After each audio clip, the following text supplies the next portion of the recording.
ever stop to think like how much energy it actually takes just to do like anything? It really is amazing how much energy goes into every little thing, even just thinking. Seriously. And today we're going deep diving into that very thing, energy, specifically how living things store and use the stuff. We've got a ton of research and notes here about it, all kinds of stuff. Yeah, it's incredible, really. Over billions of years, life has developed the most elegant systems for, capturing energy, changing it, and then releasing it. Okay, so one thing that pops up over and over in what we've got is this ATP. It's like they call it the universal energy currency or something. Ah, yeah, it is. It's like, imagine if you had to build a whole fire every time you wanted to cook, right? Oh, that'd be rough. That's kind of what it'd be like without ATP. Instead, our cells have these little, tiny batteries. Oh, okay. They're called ATP molecules, and they're a way to store energy that can be released super quick, super easy, ready to go to power all sorts of things, muscles, brains, whatever. So like a quick energy snack for our cells. Exactly. But we don't just store a ton of it, and that's a key point. Yeah, why not?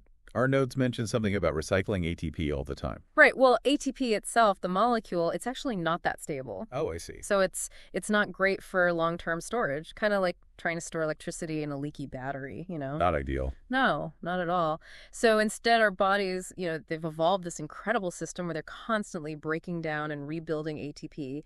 And get this, we recycle our entire body weight in ATP every single day. Whoa, wait, really? That's a lot of recharging. So where's all this ATP being made? Our sources keep mentioning these things called mitochondria. Sound kind of like microscopic factories or something. You're right on the money. Mitochondria are the powerhouses, of our cells, these tiny bean-shaped organelles just churning out ATP nonstop. They basically take the food we eat, carbs, fats, proteins, all that, and break it down. It's called cellular respiration, the whole process. But yeah, you could think of it like a big assembly line where the raw materials are getting transformed into a constant supply of energy. Cool. So that's ATP, right, for the quick energy hits. But what about longer-term storage? I know we've got some stuff here about glycogen and fat being involved in that. Exactly. You got to store those extra energy bars somewhere, right? Right. So glycogen, that's our short-term savings account. It's mostly in the liver and muscles, basically a chain of glucose molecules that the body can break down really fast when it needs a sudden burst of energy. So if you're sprinting for the bus or lifting something heavy, that's glycogen kicking in. You got it. Okay, makes sense. Okay. Now, what about fat? This seems to get a bad rap a lot. Yeah. But in what we've been looking at, it's actually described as incredibly efficient for energy storage. It really is. It's fat is the long-term savings, the high-yield investment of the energy world. Gram for gram, it stores way more energy than carbs, more than double, actually. Right. It's the body figured out how to pack a whole picnic basket into a tiny lunchbox. Think about animals that hibernate. Yeah. Right? Yeah. They live off stored fat for months. It's incredible. That's amazing. So, okay, we've got ATP, the quick energy, then glycogen, then fat. And they all play different roles, right? Yeah. But how does our body know when to use which one? Seems like there's a lot of coordination going on there. There is. It's a perfectly choreographed dance. And you know who the choreographers are? These amazing molecules called enzymes. Oh, yeah. They're in charge of pretty much every part of our metabolism, including how energy is stored and used. You can think of them like tiny little chefs in our cells, making sure all the ingredients are prepped and everything's cooked at just the right time. Huh. I love that. An army of tiny chefs. So with all this energy production and storage going on, how do our bodies know when enough is enough?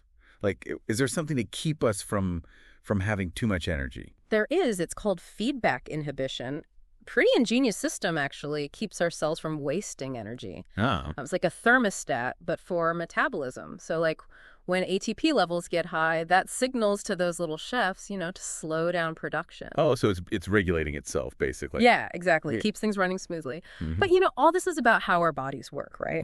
What about, life in really extreme places? Boiling hot springs, the Arctic, those places. I doubt they have grocery stores selling energy bars. Yeah, good point. So how do they do it? Well, that's where things get really fascinating. These organisms have evolved the most mind-blowing ways to not just survive, but really thrive in places that would just kill most life. It's really incredible. They're really pushing the limits of what we think is even possible. Okay, well, like, for example, we've got these thermophilic bacteria, the ones that live in, like, boiling hot springs. I mean, how does anything even live in water that's practically bubbling?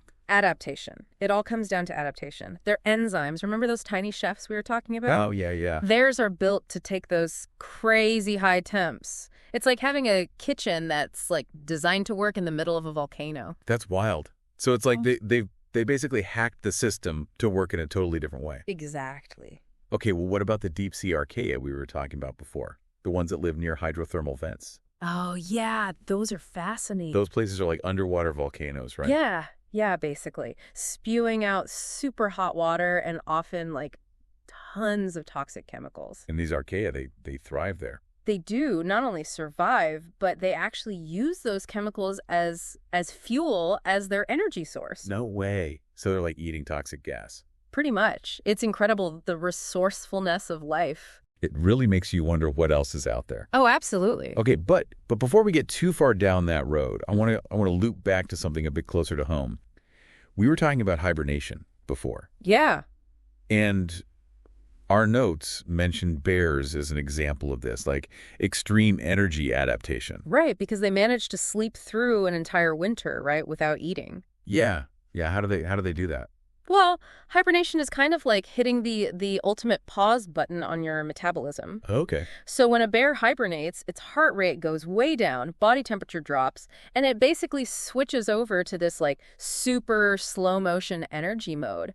And all that time, they're running on, you guessed it, those fat reserves, making those stores last for months. That's like making a single tank of gas last for a whole winter road trip. Yeah, something like that. It's incredible efficiency, really. It is. It makes me wonder if, like, we humans could ever do that, tap into that kind of energy control. Well, a lot of scientists are actually studying hibernating animals right now, trying to figure out exactly how it works. Really? Yeah.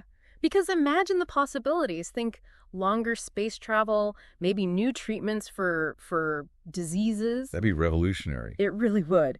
And it's a great example of how by looking at nature, we can find answers to some of our biggest problems. That's so cool. But all this talk about how efficiently life uses energy kind of makes you think about how we humans use it, as a species. I know what you mean. We're not exactly the poster children for efficiency, are we? Not really. But life on Earth, it's like a perfect balance of efficiency, billions of years in the making. Yeah. But our systems are often just wasteful. Yeah, unfortunately, that's true. But that's why it's so important to learn from nature, to study these energy masters and figure out how they do it. So what can we learn specifically? Can we actually use those lessons for, like, our technology and energy systems? Oh, absolutely. There's a whole field of study called biomimicry, which is basically taking inspiration from nature to solve human problems. And nature has a lot to teach us about energy. Like what? Give me some examples. Well, think about photosynthesis. Plants have completely mastered how to take sunlight and turn it into energy, right? Into those energy-rich molecules. What if we could do that artificially? Create clean fuels straight from the sun. Like having solar panels that don't just make electricity, but like actual fuel we can store and use whenever. Exactly. That would be a game changer. And it's not just photosynthesis. We can learn from how enzymes work, how these systems self-regulate, how organisms survive in those crazy environments we were talking about before. That's incredible. So much to learn. It really is. There's a whole world of knowledge out there just waiting to be tapped. This is getting me so excited about the future of sustainable technology. Me too. But okay, before we go too far down that road, I want to step back for a minute and go back to that cosmic connection we mentioned earlier. You were saying how, like, the elements that make up our bodies, that fuel our energy systems, all that stuff came from stars. Right. It really puts things in perspective, doesn't it? We're literally made of stardust. Yeah. Powered by echoes of these ancient cosmic events. It's almost hard to wrap your head around. Yeah. Makes you feel pretty small. Yeah. But also connected to something much bigger than yourself. Yeah, exactly. But it also raises some big questions, doesn't it? Oh, tons of them. If energy is so fundamental to life, so woven in the fabric of the universe, what does that tell us about our place in it all? Yeah. Are there other life forms out there that have figured out energy in ways we can't even imagine? I mean, those are questions that people have been asking for centuries, right? And we might never know the answers. But just thinking about it, it's pretty amazing. Absolutely. It's part of what makes life so fascinating, all these mysteries. It really is. But for now, I think we need to take another little break. Let all this sink in. Yep. We'll be back soon for the last part of our deep dive, wrap things up and leave you with some things to think about. Welcome back. We've been on quite a journey, haven't we? From like tiny ATP molecules to the whole universe. It really shows you how everything's connected, right? All these different scales. Yeah, it's pretty mind-blowing. Like, I still can't get over the fact that we're made of stardust. It's a pretty incredible thought, isn't it? And all that energy from billions of years ago, it's still powering us today. So as we wrap things up here, I keep coming back to this idea of what we can learn from nature, about energy. Like, can we really apply those lessons to our own energy problems here on Earth? Well, a lot of really smart people are working on that right now. Yeah, like I said, biomimicry, right? Taking inspiration from nature. We talked about like artificial photosynthesis before.